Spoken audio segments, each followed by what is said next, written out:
Hello, I'm Monica Reinagel, and you're listening to the Nutrition Diva podcast. This week, we're talking about meal frequency and whether eating 6 times a day instead of 3 will help you lose more weight or burn more fat.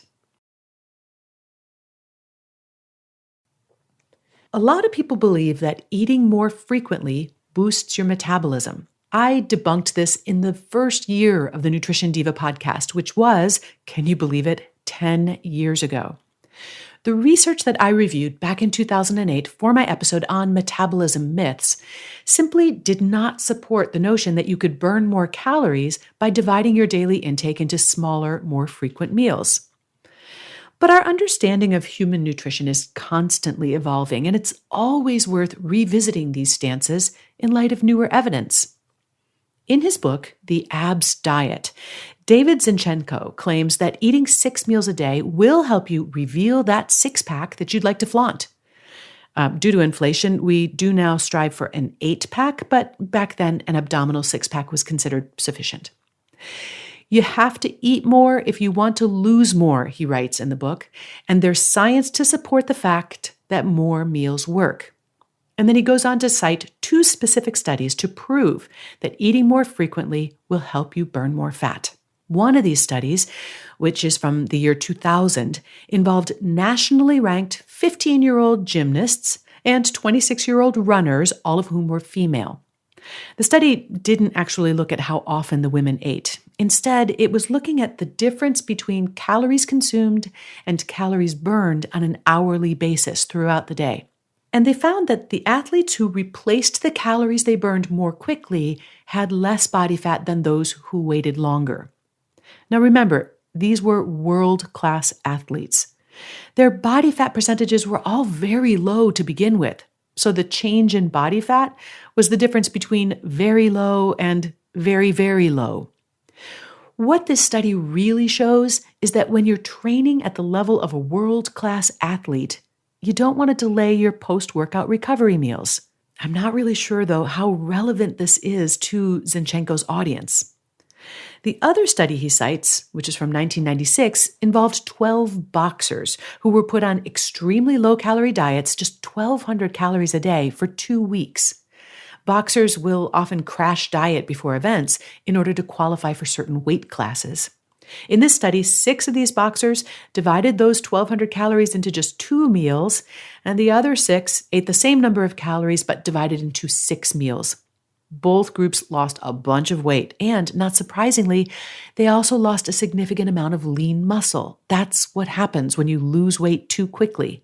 But the loss of muscle was a bit less in the group who ate more frequently. So what this study really shows is that when you are crash dieting, you'll lose less muscle if you eat more frequently. But if your goal is a 6-pack or any multiple thereof, you don't want to be losing muscle. You want to be losing fat. So crash dieting is not recommended. Again, I'm not sure this study is all that relevant, either to the claim or to the audience. But these are not the only studies out there that look at the relationship between meal frequency and weight loss or body composition. And some of the other studies that I found might be a bit more applicable to you and me and to most of the people who are reading The Abs Diet.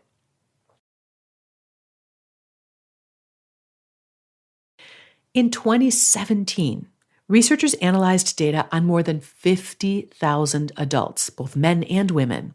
This was data from the Adventist Health Study, and it involves a population that tends to be a little healthier than average, but they're not elite athletes.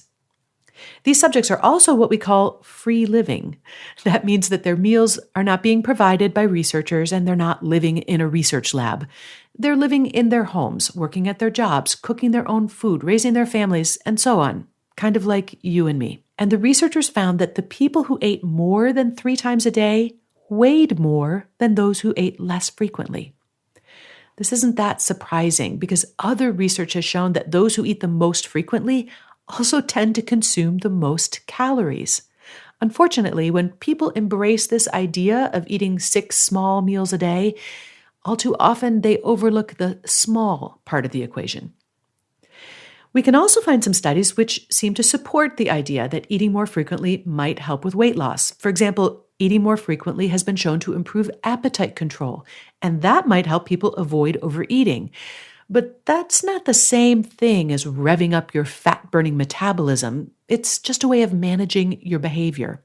Here's the thing about nutrition research, especially the kind that involves humans. No matter what question you're asking, there are usually multiple studies with conflicting results. And that means that if you start with a certain conviction or point of view, you can almost always find at least one study to back you up. You can stop as soon as you find a study that says what you want it to, or you can look at all the studies and see where the consensus lies. In 2011, the International Society of Sports Nutrition published a position paper in which they reviewed all of the relevant research on this question of meal frequency. They agreed that for elite athletes who are on restricted calorie diets, eating more frequently can help preserve muscle mass. However, they also concluded that more frequent meals will not affect body composition in more sedentary populations, and that increasing meal frequency is not going to help anyone burn more calories.